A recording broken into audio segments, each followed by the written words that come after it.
முதலமைச்சர் ஜெயலலிதா அவங்களோட எங்களுக்கு ஒரு பெரிய முரண்பாடு ஏற்பட்டது, ஒரு பெரிய சர்ச்சை ஏற்பட்டது, ஒரு போராட்டமே நடந்தது 2003. அதனால வேணும்ட்டே செய்யறாருதான் தெரியுது. ஏதோ வாய்க்கு வந்தது பேசல, அவர் திட்டமிட்டு பேசுறாரு. அந்த அரகன்ஸ்னால இன்னும் மோசமாகிறது. அது லேட்டஸ்ட் இது மேல கேஸ் போடணும், கிரிமினல் கேஸ் போடணும். இப்போ சோசியல் மீடியாவில் ரொம்ப மோசமாக எழுதுறாங்க. பல இதில் ட்விட்டர், ஃபேஸ்புக், இன்ஸ்டாகிராம், அது மேலே அவங்க மேலே ஆக்ஷன் எடுக்கிறது இல்லை. அமைச்சரோ தலைவரோ ஏதாவது ப்ரெஸ்ஸை மீட் பண்ணால் முதல் கேள்வி டெஃபமேஷன் பில்லை ஆதரிக்கீங்களா எதிர்க்கீங்களான்னு கேட்கணும். அடுத்த 6 மாதம் அண்ணாமலைக்கு ஒரு பப்ளிசிட்டி கொடுக்கக்கூடாது, ஆக்சிஜன் கொடுக்கக்கூடாது.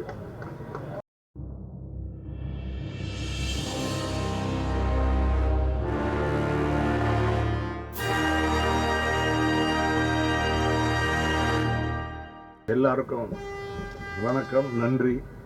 இந்த மாதிரி ஒரு நல்ல கூட்டம் நடக்கிறத வரவேற்கிறேன். ஒற்றுமைக்கு இது ஒரு சான்று. பல கருத்துக்களுடைய ஊடகவியலாளர், பத்திரிகையாளர் எல்லாம் ஒன்றா சேர்ந்து இந்த விஷயத்தில் ஒரு மினிமம் காமன் ப்ரோக்ராமை கொண்டு வர வேண்டும். இந்த சவாலை எப்படி நம்ம மீட் பண்ண போகிறோம்னு சொல்லி எனக்கு இது என்னுடைய அண்டர்ஸ்டாண்டிங் என்னவென்றால், பாஜக தமிழ்நாட்டில் ஒரு விதமான முன்னேற்றமோ ப்ரோக்ரஸ் ஒரு சீரியஸ் ஃபோர்ஸாக கருதுவதில்லை. அஃப்கோர்ஸ் ஒன்றிய அரசாங்கம் இருக்கும்பொழுது ஓரளவுக்கு அவங்களுக்கு பவர் இங்கே இருந்தாலும் இங்கே சொந்த காலில் நின்று ஒன்றும் செய்ய முடியவில்லை. இதுதான் யதார்த்தம், எல்லாருக்கும் தெரிஞ்ச விஷயம். அதனால் ஒரு சர்ச்சைக்குள்ள பேச்சு, அசிங்கமான பேச்சு கொண்டு வந்து இதை ஒரு பப்ளிசிட்டி, ஒரு நியூஸ், பிரேக்கிங் நியூஸாகவும் நியூஸ் ஐட்டமாகவும் பண்ணுறது தான் அவங்களுடைய நோக்கம். ராஜா இதுக்கு முன்னால் மோசமாக பேசியிருக்காரு. ஆனால் ஃபர்ஸ்ட் ரேங்க் கொடுக்கறது, அசிங்கமாக பேசுறது இந்தியாவிலேயே இந்த ஆள் தான் அண்ணாமலை. அண்ணாமலையோட பேக்ரவுண்டை நம்ம ஆழமாக இன்வெஸ்டிகேட் பண்ண தேவை. இதனால சொன்னார் அந்த இதில், அதாவது கர்நாடகாவில் எப்படி நடந்திருக்காங்கன்னு. அவர் ஒரு போலீஸ் ஆஃபீஸருடைய நோக்கத்தை கொண்டு வந்திருக்காரு. எல்லா போலீஸ் ஆஃபீஸரும் சொல்ல முடியாது. நல்ல போலீஸ் ஆஃபீஸர் இருக்காங்க, நல்ல கான்ஸ்டபிள்ஸ் இருக்காங்க. இங்கே பல மழையிலும் வெயிலிலும் வேலை செய்கிறவங்க நிறைய நல்லா இருக்காங்க. Police man and police women பல கேட்டகரிஸில். ஆனால் சில மோசமான ஆஃபீஸர்ஸில் இவர் ஒரு எடுத்துக்காட்டு. அவருக்கு ஒரு கலாச்சாரமோ ஒரு சிவிலைசேஷன் ஒன்றும் புரியவில்லை. ஒரு அசிங்கமாக பேசி அதை நியூஸ் ஐட்டமாக பண்ணுறது, ஒரு பிரேக்கிங் நியூஸாக பண்ணுறது தான் அதோட நோக்கம். வேற எந்த எக்ஸ்பிளனேஷன் நம்மளால் கொடுக்க முடியாது, இதை புரிஞ்சு கொள்ள முடியாது. இது இல்லைன்னா பிஜேபி ஒன்றும் இல்லாத நிலையிலிருந்து ஒரு ஊடகங்கள் பேசக்கூடிய ஒரு ஃபோர்ஸாக மாற்றக்கூடிய நோக்கம் தான் இது. அதை தவிர அவருடைய ஆரோகன்ஸ், அவருடைய பேட் லாங்குவேஜ், சில பேர்லாம் பேசுவாங்கல்ல, போலீஸ் ஆஃபீஸர் ரொம்ப வசியமாக பேசுவாங்கல்ல, ஹசீஃபாக கோபாலும் சொல்கிற மாதிரி தெருக்கில் பேசுவாங்க பல பேர். அது ஒரு அரசியல் தலைவர் என்று கிளைம் பண்ணுறவர் பேச முடியுமா? இதுதான் அதோடைய நோக்கம். நான் பல பவர்ஃபுல் லீடர்ஸ் பார்த்துருக்கேன். முதலமைச்சர் ஜெயலலிதா அவங்களோட எங்களுக்கு ஒரு பெரிய முரண்பாடு ஏற்பட்டது, ஒரு பெரிய சர்ச்சை ஏற்பட்டது, ஒரு போராட்டமே நடந்தது 2003. இதில் அதாவது 5 பேர், எடிட்டர் உள்பட 5 பேரை அசம்பிளியில் ப்ரிவிலேஜ் மோஷன் போட்டு அரெஸ்ட் பண்ணுறதுக்கு வந்தாங்க. யாரும் கிடைக்கலாங்க, ஒரு ரிப்போர்ட்டர் இன்க்ளூடட். யாருமே போலீஸ் வலையில் உழலை. அப்புறம் அப்போ என்ன நடந்தது? ப்ரெஸ் கிளப்பில் ஒரு பெரிய கூட்டம் நடந்தது. முக்கியமாக சொல்லணும்னா பிஜேபி தலைவர்களும் கூட அதில் பங்கெடுத்தாங்க. இன்னைக்கு அண்ணாமலை போக்குக்கு நேர்மாறாக அன்னைக்கு இருக்கக்கூடிய, அஃப்கோர்ஸ் இதில் எல்லா கட்சிகளும் வந்தாங்க, அபார்ட் ஃப்ரம் ஜேர்னலிஸ்ட். அந்த இதில் வாஜ்பாய் அவர்களை பார்த்துருக்கேன், நான் அத்வானி அவர்களை பார்த்துருக்கேன். அவங்களுடைய ப்ரோக்ராம் எங்களுக்கு பிடிக்கவே பிடிக்காது. அது கடுமையாக எடிட்டோரியலைஸ் பண்ணுவோம், ஆர்டிகிள்ஸ் போடுவோம். நானே எழுதியிருக்கேன் இவங்க ரொம்ப டேஞ்சரஸ்ன்னு. ஆனால் அவங்கள பார்க்கும்போது ஒரு மரியாதையோடு நடத்துப்பாங்க.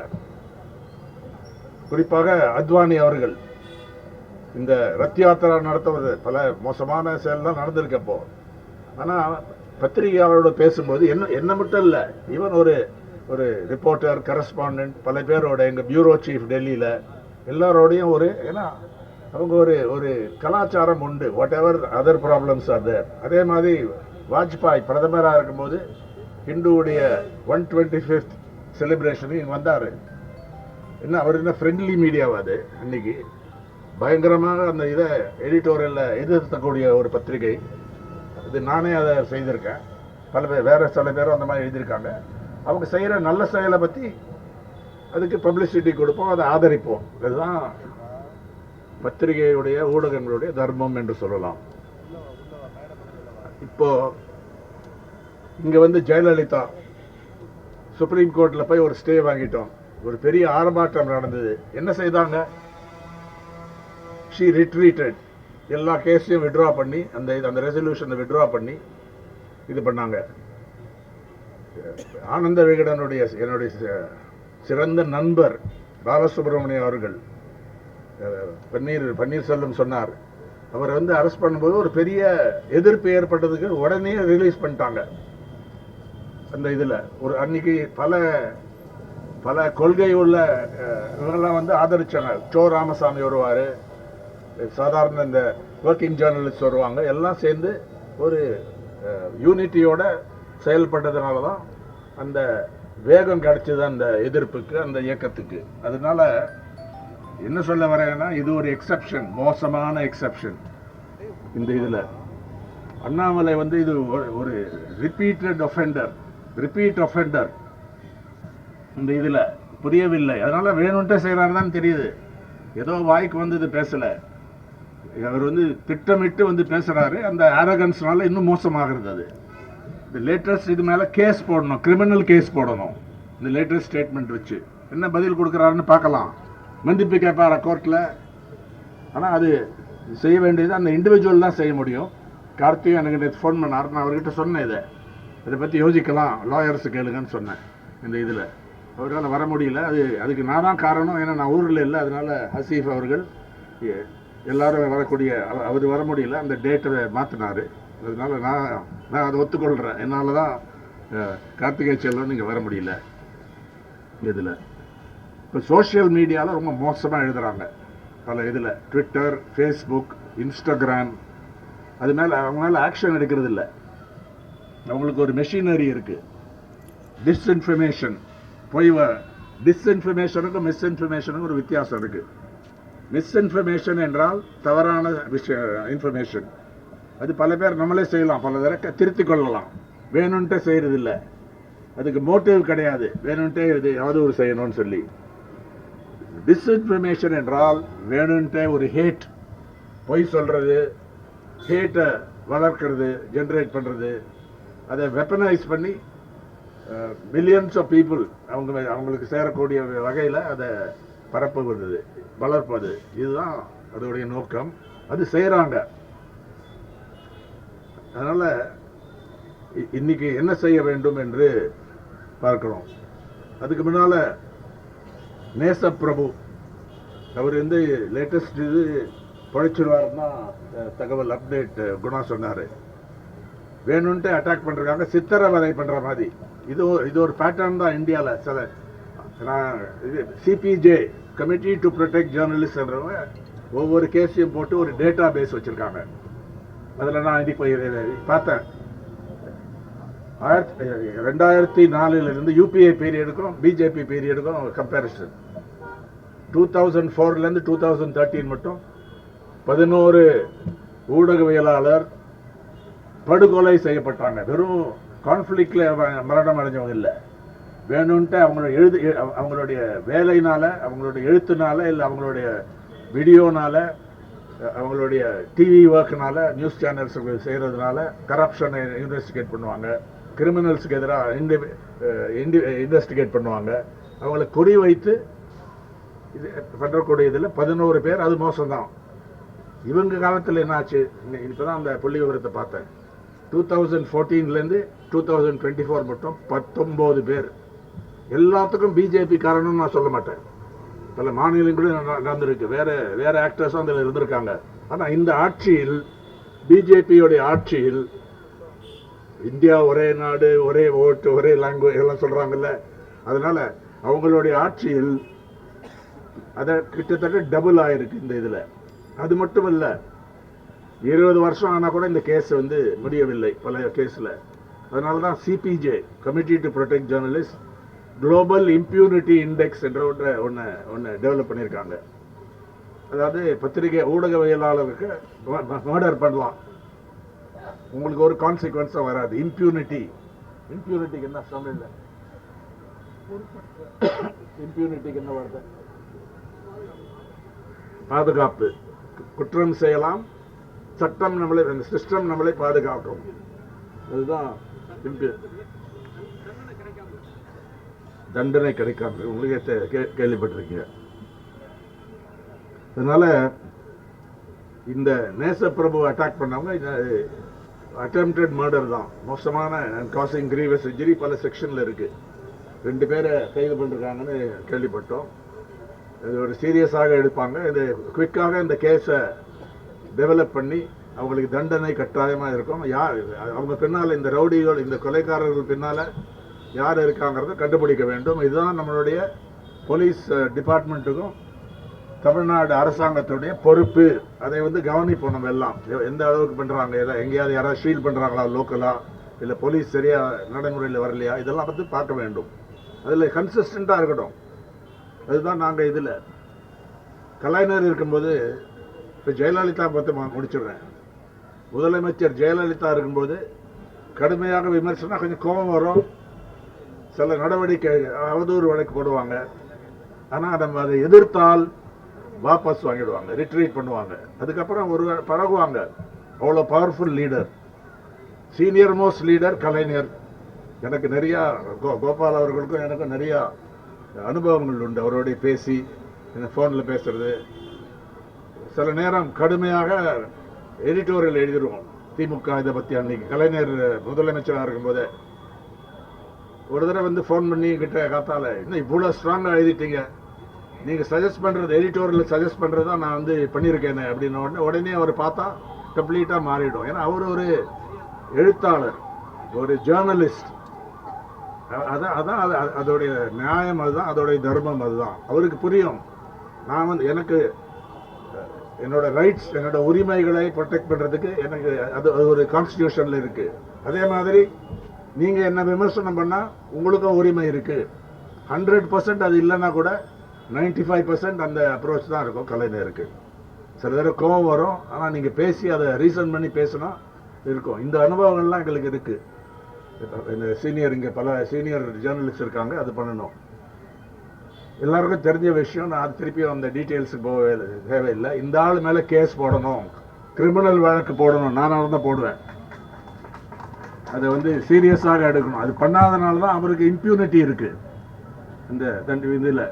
ஆனால் அது இண்டிவிஜுவல், அந்த அவங்க தான் பண்ண முடியும். வேற ஏதாவது செக்ஷன் இருக்கான்னு வக்கீல்களை கேட்கலாம், சீனியர் வக்கீல்கள் நம்ம ஃப்ரெண்ட்ஸ் இருக்காங்க, இது வேற ஏதாவது கேஸ் போட முடியுமான்னு. ஆனால் டெஃபமேஷன், கிரிமினல் டெஃபமேஷன் போட வேண்டியதுதான் நம்மளுடைய கடமை. 2வது, பன்னீர்செல்வம் சொன்னார் டெஃபமேஷன் பில் 1988, நல்ல ஞாபகம் இருக்கு. ராம்நாத் கோயங்கா வாட்ச் பண்ணாரு, அருண் ஷௌரி இருந்தாரு, அதுல நான் கூட அந்த படத்தில் இருக்கேன், மச் யங்கர். ஜார்ஜ் பெர்னாண்டஸ் அதில் இருந்தாரு.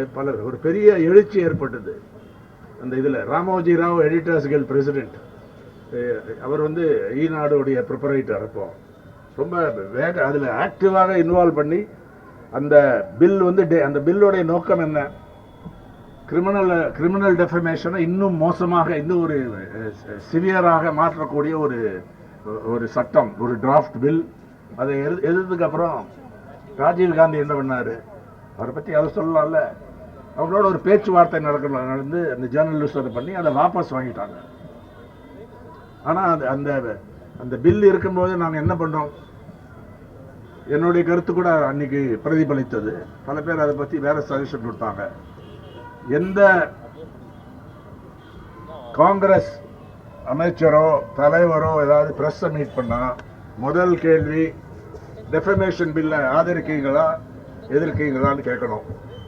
அது எதிர்ப்பு, அது வந்து ஒரு எக்ஸ்ட்ரீம் ஸ்டெப்னு நான் சொல்லுவேன். நாங்கள் செய்ததில்லை, எல்லா இடத்துலையும் அதை நடைமுறைக்கு வரல. ஆனால் பல இடங்களில் வந்தது, ஹைதராபாத் இங்கே எல்லாம். அவங்க வந்து எதிர்ப்பை தெரிவிக்கலைன்னா உடனே walk out, walk out of the press conference. உடனே அது ஒரு முக்கியமான அதுக்கு ஒரு பங்கு உண்டு அந்த பில்லை வந்து டிஃபீட் பண்றதுல. அதனால இன்னைக்கு என்ன பண்ண வேண்டும்னு கேட்டா சிம்பிள், அண்ணாமலைக்கு பப்ளிசிட்டி கொடுக்கூடாது. அது ஆக்சிஜன், அந்த மாதிரி ஒரு எக்ஸ்ட்ரீமா பேசுறவங்களுக்கு ஆக்சிஜன் என்ன? பப்ளிசிட்டி. முன்ன வந்து பல பேர் சொல்லுவாங்க டெரரிசம் இருக்கும்போது டெரரிஸ்ட்டை பார்த்து நீங்க அதை அந்த அவங்களை இன்டர்வியூ பண்ணியோ இது பண்ணோம்னா அது கண்டிக்கும். So stop them of oxygen சொல்லுவாங்க. இவர் என்ன டெரரிஸ்ட்னு சொல்லல, ஆனா ஒரு எக்ஸ்ட்ரீமிஸ்ட் அப்படிதான் நடக்கிறாரு. அதனால அவருக்கு அந்த ஆக்சிஜனை கொடுக்கக்கூடாது. வழிக்கு வருவாரா? இப்ப வந்து அவர் வந்து நம்ம பிஜேபியில இருந்து நீக்கணும்லாம் நம்ம கேட்கல, அதெல்லாம் நம்ம விஷயம், நம்மளுடைய பிசினஸ் இல்லை. இங்க உங்களுடைய இந்த மோசமான இந்த ஒஃபென்ஸ் அதை கண்டிக்கிறோம். அதுல திருந்தலைன்னா அப்புறம் நாங்கள் யோசிப்போம். உடனே அவர் பேருக்கு அப்பாலஜிஸ் கொடுத்துட்டு ஃபார்மலா இந்த மாதிரி நார்மல் இதை பிசினஸ் ஆஸ் யூஷுவல் பண்ண முடியாது. ஏன்னா இது ஒரு ரிப்பீட்டட் அஃபெண்டர், அதுதான் முக்கியம். அதுல ஒரு தடவை பண்ண மன்னிச்சுக்கலாம். இதுல ரிப்பீட்டட் அஃபெண்டர். ஒரு பெண் பத்திரிகையாளர் பத்தி ஒரு மோசமாக பிஹேவ் பண்ணியிருக்காரு. எல்லாம் முன்னால வந்து டிவி கேமரா அவங்க மேல வரும், எல்லாரும் கேட்கறாங்க இது பண்ணலான்னு. அது ஒண்ணு குரங்குன்னு சொன்னது, அப்புறம் அசிங்கமா பேசுனது லேட்டஸ்ட். அதனால இதை செய்ய வேண்டும். கோபால் அவர்கள் சொன்ன மாதிரி எல்லாராலையும் செய்ய முடியுமாங்கிறது கேள்விக்குறிதான். ஏன்னா அந்த ப்ரொப்ரைட்டர்ஸோட இதை பொறுத்து இருக்கு.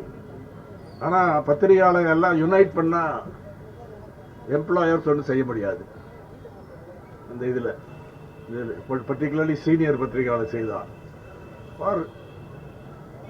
கம்ப்ளீட்டா இது பண்ணலன்னா கூட ஒரு காலகட்டம் ஒரு டியூரேஷனுக்கு அதை செய்யலாம். முதல்ல ஆரம்பிச்சு அடுத்த 6 மாசம் அண்ணாமலைக்கு ஒரு பப்ளிசிட்டி கொடுக்கக்கூடாது, ஆக்சிஜன் கொடுக்கக்கூடாது அப்படின்னு நடைமுறையில் ஒரு தீர்மானம் இது பண்ணோம்னா, ஈவன் இஃப் 50% or 60% or 70% அதை நடைமுறைக்கு வந்தால் அது வந்து வெற்றிதான் என்று நினைக்கிறேன்.